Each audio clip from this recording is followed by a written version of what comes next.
নমস্কাৰ বন্ধুসকল স্বাগতম জনাইছো মোৰ ইউটিউব চেনেললৈ বন্ধুসকল ভিডিঅ'টো লৈছো আপোনালোকলৈ অইল ইণ্ডিয়া লিমিটেডে মুকলি কৰি দিয়া এমপ্লয়মেণ্ট নটিফিকেশ্যনখনলৈ য'ত তেওঁলোকে গ্ৰুপ বি আৰু গ্ৰুপ চি কেটেগৰী কাৰণে বেলেগ পোষ্টসমূহ আপোনালোকৰ ৰিক্ৰুইট কৰিব সো বন্ধুসকল তেওঁলোকে মুঠ 50টা পোষ্টৰ কাৰণে আপোনালোকৰ ৰিক্ৰুইটমেণ্ট নটিফিকেশ্যন লৈছে গ্ৰুপ বি আৰু গ্ৰুপ চি সো যিসকল এলিজিবল আৰু ইণ্টাৰেষ্টেড কেণ্ডিডেটছ আছে তেওঁলোকে পোষ্টকেইটাত এপ্লাই কৰিবৰ কাৰণে আপোনালোকৰ এডুকেশ্যনেল কোৱালিফিকেশ্যন কি লাগিব এক্সপিৰিয়েঞ্চ কি লাগিব পাৰ মান্থ আপোনালোকে চেলেৰি কিমানকৈ পাব আপোনালোকৰ কেটেগৰী ৱাইজ কেটাকে পোষ্ট মুকলি কৰিছে তাৰ উপৰি আপোনালোকৰ পোষ্টকেইটাত এপ্লাই কৰিবৰ কাৰণে এজ লিমিটবিলাক কিমান হ'ব লাগিব কি কথা সেই গোটেই কথাখিনি আমি ভিডিঅ'টো ডিছকাছ কৰিম সো ভিডিঅ'টো আপোনালোকে কমপ্লিটলি চাব বন্ধুসকল আপোনালোকক অফিচিয়েল নটিফিকেশ্যনটো লৈ যোৱাৰ আগতে এডোখৰতে এটা কথা ক'ব বিচাৰিছোঁ যিসকলে মোৰ চেনেলটোলৈ নতুনকৈ আহিছে তেওঁলোকে চেনেলটো প্লিজ ছাবস্ক্ৰাইব কৰি ল'ব যাতে আপোনালোকে জবৰ নটিফিকেশ্যনবিলাক আপ টু ডেট পাই থাকে আৰু যিসকলে মোৰ চেনেলটোৰ ভিডিঅ'সমূহ চাই কিন্তু এতিয়ালৈকে ছাবস্ক্ৰাইব কৰা নাই তেওঁলোকৰ চেনেলটো প্লিজ ছাবস্ক্ৰাইব কৰি ল'ব ভিডিঅ'টো লাইক কৰিব ভিডিঅ'টো বন্ধু বান্ধৱী ভাইটি ভণ্টিসকলৰ মাজত শ্বেয়াৰ কৰিব বন্ধুসকল এতিয়া লৈছোঁ আপোনালোকক অইল ইণ্ডিয়া লিমিটেড দুলিয়াজানে মুকলি কৰি দিয়া এমপ্লয়মেণ্ট নটিফিকেশ্যনখন লৈ সো এখন হৈছে তেওঁলোকে মুকলি কৰি দিয়া এমপ্লয়মেণ্ট নটিফিকেশ্যনখন য'ত আপোনালোকক গ্ৰেড বি আৰু গ্ৰেড চিৰ পোষ্টৰ কাৰণে ৰিক্ৰুইট কৰিব তেওঁলোকে 50টা post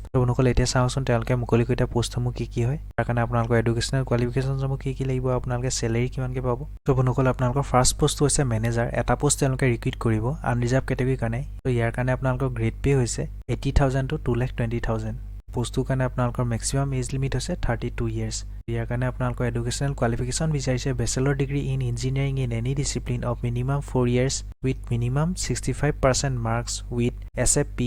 HCM certificate and having 3 years of post qualification experience next post to চাওক next post to আপোনালোকৰ superintending engineer environment দুটা পোষ্ট তেওঁলোকে ৰিক্ৰুইট কৰিব OBC NCL সকলৰ কাৰণে এটা আৰু SC সকলৰ কাৰণে এটা পোষ্টটোৰ কাৰণে আপোনালোকৰ চেলেৰি হৈছে 80,000 to 2,20,000 কে তো ইয়াৰ কাৰণে আপোনালোকৰ এডুকেশ্যনেল কোৱালিফিকেশ্যন বিচাৰিছে bachelor degree in environmental engineering of minimum 4 years duration with minimum 65% marks or bachelor degree in any branch of engineering of minimum 4 years duration with master degree in environmental engineering of minimum 2 years duration with minimum 60% marks or master degree in environmental science of minimum 2 years duration with minimum 60% marks তাৰ লগতে আপোনালোকৰ 3 বছৰ post qualification experience বিচাৰিছে next পোষ্টটো চাওঁ সুপাৰিনটেণ্ডিং medical officer radiology এটা post তেওঁলোকে recruit কৰিব আনৰিজাৰ্ভ কেটেগৰীৰ কাৰণে চেলেৰি হৈছে আপোনালোকৰ 80,000 to 2,20,000 তো পোষ্টটোত এপ্লাই কৰিবৰ কাৰণে আপোনালোকৰ এজ লিমিট হৈছে 37 ইয়াৰ্ছ ইয়াৰ কাৰণে আপোনালোকৰ কোৱালিফিকেশ্যন বিচাৰিছে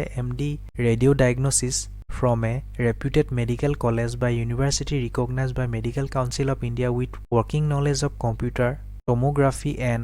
or MRI and should be familiar with the use of computers. Next post is next post is আপোনালোকৰ superintending medical officer এটা পোষ্ট তেওঁলোকে ৰিক্ৰুইট কৰিব আনৰিজাৰ্ভ কেটেগৰীৰ কাৰণে চেলেৰি হৈছে 80,000 to 2,20,000 সো পোষ্টটোত এপ্লাই কৰিবৰ কাৰণে আপোনালোকৰ মেক্সিমাম এজ লিমিট হৈছে 37 ইয়াৰ্ছ ইয়াৰ কাৰণে আপোনালোকৰ কোৱালিফিকেশ্যন বিচাৰিছে MD বা DNB from a reputed medical college university recognized by Medical Council of India DNB conducted by the National Board of Examinations so বন্ধুসকল এইকেইটাই আছিলে তেওঁলোকে মুকলি কৰি দিয়া গ্ৰেড চি পোষ্টসমূহ 5টা পোষ্ট তেওঁলোকে ৰিক্ৰুইট কৰিব মই অলৰেডি আপোনালোকক কৈ দিলোঁ নেক্সট এতিয়া চাওকচোন অইল ইণ্ডিয়া লিমিটেডে গ্ৰেড বিৰ পোষ্টসমূহৰ কাৰণে তেওঁলোকে কি পোষ্ট ৰিক্ৰুইট কৰিব গ্ৰেড বিৰ ফাৰ্ষ্ট পোষ্টটো হৈছে আপোনালোকৰ চিনিয়ৰ মেডিকেল অফিচাৰ এটা পোষ্ট তেওঁলোকে ৰিক্ৰুইট কৰিব আনৰিজাৰ্ভ কেটেগৰীৰ কাৰণে চেলেৰি হৈছে আপোনালোকৰ 60,000 to 1,80,000 পোষ্টটোত এপ্লাই কৰিবৰ কাৰণে আপোনালোকৰ মেক্সিমাম এজ লিমিট হৈছে 32 ইয়াৰ্ছ পোষ্টটোৰ কাৰণে আপোনালোকৰ এডুকেশ্যনেল কোৱালিফিকেশ্যন বিচাৰিছে MBBS from a reputed medical college by university recognized by Medical Council of India with minimum 2 years post qualification experience. Next post হৈছে আপোনালোকৰ senior security officer এটা post তেওঁলোকে recruit কৰিব আনৰিজাৰ্ভ কেটেগৰীৰ কাৰণে পোষ্টটোৰ কাৰণে আপোনালোকৰ চেলেৰি হৈছে 60,000 to 1,80,000 এপ্লাই কৰিবৰ কাৰণে আপোনালোকৰ মেক্সিমাম এজ লিমিট হৈছে 32 ইয়াৰ্ছ ইয়াৰ কাৰণে আপোনালোকৰ এডুকেশ্যনেল কোৱালিফিকেশ্যন বিচাৰিছে graduate of minimum 3 years duration in any discipline from a university বা institute recognized by Government of India and approved by UGC by appropriate statutory authority with minimum 2 years post qualification experience. Next post হৈছে আপোনালোকৰ senior officer civil দুটা post তেওঁলোকে recruit কৰিব এটা আপোনালোকৰ unreserved কেটেগৰীৰ কাৰণে আৰু এটা আপোনালোকৰ OBC NCL সকলৰ কাৰণে চেলেৰি হৈছে আপোনালোকৰ 60,000 to 1,80,000 তো unreserved category maximum age limit হৈছে 27 ইয়াৰ্ছ আৰু OBC কাৰণে 30 ইয়াৰ্ছ qualification বিচাৰিছে bachelor degree of minimum 4 years duration in civil engineering with minimum 65% marks next post হৈছে আপোনালোকৰ senior officer electrical 8টা পোষ্ট তেওঁলোকে ৰিক্ৰুইট কৰিব আনৰিজাৰ্ভ কেটেগৰীৰ কাৰণে 3টা OBC NCL সকলৰ কাৰণে 2টা SC সকলৰ কাৰণে এটা ST সকলৰ কাৰণে এটা আৰু ইকনমিক্যাল উইকাৰ সেকশনৰ কাৰণে এটা চেলেৰি হৈছে আপোনালোকৰ 60,000 to 1,80,000 সো আনৰিজাৰ্ভ আৰু ইকনমিক্যাল উইকাৰ সেকশনৰ কাৰণে এজ লিমিট হৈছে 27 ইয়াৰ্স OBC NCL সকলৰ কাৰণে হৈছে 30 ইয়াৰ্স আৰু ST আৰু SC সকলৰ কাৰণে হৈছে 32 ইয়াৰ্স ম্যাক্সিমাম তো পোষ্টত এপ্লাই কৰিব কাৰণে আপোনালোকৰ এডুকেশনাল কোৱালিফিকেশন বিচাৰিছে bachelor degree of minimum 4 years duration in electrical engineering with minimum 65% marks excluding electrical and communication engineering বা electrical and instrumentation engineering next পোষ্টটো চাওঁ নেক্সট পোষ্ট হৈছে আপোনালোকৰ সিনিয়ৰ অফিচাৰ ইনষ্ট্ৰুমেন্টেশন 6টা পোষ্ট তেওঁলোকে ৰিক্ৰুইট কৰিব দুটা আনৰিজাৰ্ভ কেটেগৰীৰ কাৰণে দুটা OBC NCL সকলৰ কাৰণে এটা ইকনমিক্যাল উইকাৰ সেকশনৰ কাৰণে আৰু এটা SC সকলৰ কাৰণে চেলেৰি হৈছে আপোনালোকৰ 60000 to 180000 আনৰিজাৰ্ভ আৰু ইকনমিক্যাল উইকাৰ সেকশনৰ কাৰণে ম্যাক্সিমাম এজ লিমিট হৈছে 27 ইয়াৰ্স OBC NCL সকলৰ কাৰণে ম্যাক্সিমাম এজ লিমিট হৈছে 30 ইয়াৰ্স আৰু SC সকলৰ কাৰণে হৈছে 32 ইয়াৰ্স পোষ্টত এপ্লাই কৰিব কাৰণে আপোনালোকৰ এডুকেশনাল কোৱালিফিকেশন বিচাৰিছে bachelor degree of minimum 4 years duration in instrumentation engineering with minimum 65% marks excluding electronics and instrumentation engineering instrumentation and control engineering applied electronics and instrumentation engineering power electronics and instrumentation engineering electronics instrumentation and control engineering next post hoise apnalok senior officer mechanical 20 ta post তেওঁলোকে recruit কৰিব unreserved category কাৰণে 8টা OBC NCL সকলৰ কাৰণে 6টা ইকনমিক্যাল weaker সেকশনৰ কাৰণে 2টা SC সকলৰ কাৰণে 3টা ST সকলৰ কাৰণে 1টা আৰু ফিজিক্যালি হ্যান্ডিক্যাপ লোকসকলৰ কাৰণে 2টা পোষ্ট তেওঁলোকে ৰিক্ৰুইট কৰিব চেলেৰি হৈছে আপোনালোকৰ 60000 to 180000 আনৰিজাৰ্ভ কেটেগৰী আৰু ইকনমিক্যাল উইকাৰ সেকশনৰ কাৰণে ম্যাক্সিমাম এজ লিমিট হৈছে 27 ইয়াৰ্স বাকি যিসকল OBC NCL ক্যান্ডিডেট আছে তেওঁলোকৰ কাৰণে ম্যাক্সিমাম এজ লিমিট হৈছে 30 ইয়াৰ্স আৰু SC ST ক্যান্ডিডেটছ সকলৰ কাৰণে 32 ইয়াৰ্স সো পোষ্টত এপ্লাই কৰিব কাৰণে আপোনালোকৰ এডুকেশনাল কোৱালিফিকেশন বিচাৰিছে bachelor degree of minimum 4 years duration in mechanical engineering with minimum 65% marks excluding automation বা আপোনালোকৰ অটোমোবাইল বা industrial power manufacturing production mechatronics বা মাইনিং এণ্ড মেৰাইন বা ৰবটিক ইঞ্জিনিয়াৰিং এক্সপ'জ হৈছে আপোনালোকৰ সিনিয়ৰ অফিচাৰ পাব্লিক এফেয়াৰ্স 4টা post তেওঁলোকে ৰিক্ৰুইট কৰিব আনৰিজাৰ্ভ কেটেগৰীৰ কাৰণে 2টা OBC NCL সকলৰ কাৰণে 1টা SC সকলৰ কাৰণে 1টা চেলেৰি হৈছে আপোনালোকৰ 60000 to 180000 পোষ্টত এপ্লাই কৰিব কাৰণে আপোনালোকৰ আনৰিজাৰ্ভ কেটেগৰীৰ কাৰণে ম্যাক্সিমাম এজ লিমিট হৈছে 29 ইয়াৰ্স OBC NCL সকলৰ কাৰণে হৈছে 32 ইয়াৰ্স SC সকলৰ কাৰণে হৈছে 34 years post graduate degree in mass communication বা পাব্লিক ৰিলেশনছ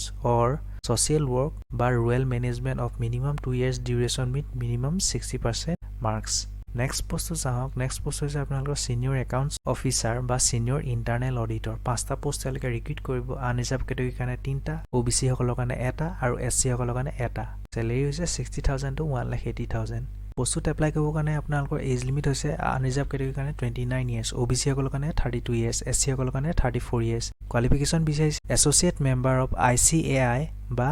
ICMAI নেক্সট পোষ্ট হৈছে আপোনালোকৰ সিনিয়ৰ অফিচাৰ HR 3টা পোষ্ট তেওঁলোকে ৰিক্ৰুইট কৰিব আনৰিজাৰ্ভ কেটেগৰীৰ কাৰণে 1টা OBC NCL সকলৰ কাৰণে 1টা আৰু ST সকলৰ কাৰণে 1টা চেলেৰি হৈছে আপোনালোকৰ 60000 to 180000 এপ্লাই কৰিব কাৰণে আপোনালোকৰ আনৰিজাৰ্ভ কেটেগৰীৰ কাৰণে ম্যাক্সিমাম এজ লিমিট হৈছে 29 ইয়াৰ্স OBC সকলৰ কাৰণে হৈছে 32 ইয়াৰ্স আৰু ST সকলৰ কাৰণে হৈছে 34 ইয়াৰ্স কোৱালিফিকেশন বিচাৰিছে MBA with specialization in personnel management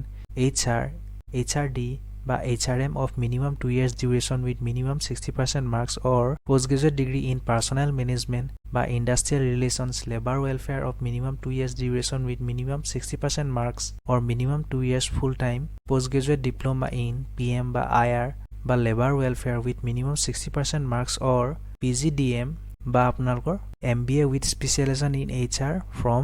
IM with minimum 60% marks of minimum 2 years duration ঠিক আছে সো বন্ধুসকল এইকেইটা আসলে আপোনালোকৰ গ্ৰুপ বি ৰ পোষ্টসমূহ সো বন্ধুসকল এতিয়া চাওকচোন আপোনালোকৰ educational qualification in age selection সমূহ কি বিচাৰিছে যেহেতু মই অলৰেডি আপোনালোকক এডুকেশনাল কোৱালিফিকেশন সমূহ কি লাগিব বা এক্সপেৰিয়েন্স সমূহ কি লাগিব এইখিনি অলৰেডি ক'লো সো আপোনালোকৰ এজ লিমিটটো কাউন্ট কৰিব আপোনালোকৰ বাৰ্থ সাৰ্টিফিকেট সমূহ চাই বা ক্লাছ 10 ৰ সাৰ্টিফিকেট সমূহ চাই তেওঁলোকে এজ লিমিট সমূহ কাউন্ট কৰিব ঠিক আছে সো ইয়াতে লিখিত আছে there will be no upper age limit for the internal candidates of oil who are otherwise eligible to apply against the above mentioned post so oilot যিসকলে কৰি আছে তেওঁলোকৰ কাৰণে কোনো আপাৰ এজ লিমিট নাথাকে ঠিক আছে সো তেওঁলোকে যদি এলিজিবল হয় তেতিয়াহলে তেওঁলোকে এপ্লাই কৰিব পাৰিব বাকি যিসকল ফিজিক্যালি হ্যান্ডিক্যাপ লোক আছে তেওঁলোকে 10 বছৰকে এজ ৰিলেক্সেশন পাব যিসকল আনৰিজাৰ্ভ কেটেগৰীৰ পৰা বিলং কৰে আৰু যিসকল OBC পৰা বিলং কৰে তেওঁলোকে 13 বছৰকে এজ ৰিলেক্সেশন পাব বাকি যিসকল ST ক্যান্ডিডেটছ আছে তেওঁলোকে 15 বছৰকে এজ ৰিলেক্সেশন পাব নেক্সট যিসকল এক্স সাৰ্ভিসমেন আছে তেওঁলোকে 5 বছৰকে এজ ৰিলেক্সেশ্যন পাব সো বন্ধুসকল এতিয়া চাওকচোন আপোনালোকৰ চেলেৰিসমূহ কিমানকৈ দিব মই অলৰেডি আপোনালোকক যেহেতু জনালৈ চেলেৰি কিমানকৈ দিব ইয়াতে লিখি থোৱা আছে যে আপোনালোকৰ ইনিচিয়েলি চেলেৰি হ'ব 60,000 to 1,80,000 সো বেসিক পে থাকিব আপোনালোকৰ 60,000 কে সো বন্ধুসকল যিসকল কেণ্ডিডেটছে পোষ্টকেইটাৰ কাৰণে এপ্লাই কৰা কেণ্ডিডেটসকলে এপ্লিকেশ্যন ফি এটা দিব লাগিব সো এই এপ্লিকেশ্যন ফিটো আপোনালোকৰ কোনো কাৰণতে ৰিফাণ্ডেবল নহয় যেনেকৈ আপোনালোকৰ OBC জেনেৰেল কেণ্ডিডেটসকলে 500 টকাকৈ এপ্লিকেশ্যন ফি এটা দিবলৈ বাকী যিসকল ST SC ফিজিক্যালি হ্যান্ডিক্যাপ লোক আছে বা আপোনালোকৰ ইকনমিক্যাল উইকাৰ সেকশন আৰু এক্স সাৰ্ভিসমেন আছে তেওঁলোকে কোনো এপ্লিকেশ্যন ফি দিব নালাগে তো ইয়াতে আপোনালোকৰ সিলেকশন প্ৰসিডিউৰখিনি দিটো আছে কাইন্ডলি আপোনালোকে সিলেকশন প্ৰসিডিউৰখিনি চাই ল'ব কোড কেনেকৈ আপোনালোক কি ধৰণে সিলেকশন কৰিব সো বেসিক্যালি আপোনালোকৰ দুটা ফেজত তেওঁলোকে সিলেকশন কৰিব ফাৰ্স্ট ফেজটোত আপোনালোকৰ কম্পিউটাৰ বেস টেষ্ট হ'ব সো তাত যিসকলে কোৱালিফাই কৰা কেণ্ডিডেটসকলক ফেজটো লৈ যাব ফেজটোত আপোনালোকৰ গ্ৰুপ ডিসকাশন হ'ব বা আপোনালোকৰ গ্ৰুপ টাস্ক হ'ব নহলে বা আপোনালোকৰ পাৰ্সোনেল ইন্টাৰভিউ হ'ব ঠিক আছে বাকি আপোনালোকে ডিটেইলছত বস্তুখিনি চাই ল'ব সো বন্ধুসকল এতিয়া চাওকচোন আপোনালোকে পোষ্টত কি ধৰণে এপ্লাই কৰিব সো এপ্লাই কৰিব কাৰণে আপোনালোকে অইল ইণ্ডিয়া লিমিটেডৰ অফিচিয়েল ৱেবছাইটটোলৈ যাবলৈ অফিচিয়েল ৱেবছাইটত গৈ আপোনালোকে ইনিচিয়েলি ৰেজিষ্ট্ৰেশ্যন কৰি পেলাই ফৰ্ম ফিল আপ কৰিব লাগিব তাৰ কাৰণে আপোনালোকে চিন্তা নকৰিব ভিডিঅ'টোৰ ডেছক্ৰিপশ্যন বক্সতে আপোনালোকৰ অনলাইন এপ্লাই কৰিবৰ কাৰণে ডাইৰেক্ট লিংকসমূহ দি থ'ম তাৰ লগতে আপোনালোকৰ অফিচিয়েল এডভাৰটাইজমেণ্টখন আৰু আপোনালোকৰ অফিচিয়েল ৱেবছাইটৰ লিংকসমূহ দি থ'ম কাইণ্ডলি আপোনালোকে ভিডিঅ'টোৰ ডেছক্ৰিপশ্যন বক্সত গৈ পেলাই ডাইৰেক্ট এপ্লাই কৰিব পাৰিব বা আপোনালোকে যদি বিচাৰে তেতিয়াহ'লে আপোনালোকে অফিচিয়েল ছাইটটোৰ পৰা গৈও এপ্লাই কৰিব পাৰিব সো বন্ধুসকল এইডোখৰতে এটা কথা ক'ব বিচাৰিছোঁ যেতিয়া আপোনালোকে অনলাইন ফৰ্ম ফিল আপ কৰোঁতে আপোনালোকে ডকুমেণ্ট চাৰ্টিফিকেটছখিনি আপলোড কৰিব লাগিব সো ইয়াতে আপোনালোকৰ সাইজেছসমূহ দি থোৱা আছে যোনখন আপোনালোকে ফটোগ্ৰাফ আপলোড কৰিব লাগিব পাছপোৰ্ট সাইজ ফটোগ্ৰাফ সেই ফটোগ্ৰাফখনৰ ইয়াতে সাইজ দি থোৱা আছে 50 KB to 200 KB ভিতৰত হ'ব লাগিব JPG বা PNG ফৰ্মেটত নেক্সট আপোনালোকৰ সিগনেচাৰটো সাইজসমূহ দি থোৱা আছে 50 KB to 200 KB ভিতৰত হ'ব লাগিব বাকি যিবিলাক চাৰ্টিফিকেটছ আপোনালোকে আপলোড কৰিব সেই আপলোড কৰা চাৰ্টিফিকেটছখিনি সাইজ হ'ব লাগিব 50 KB to 1000 KB ভিতৰত ঠিক আছে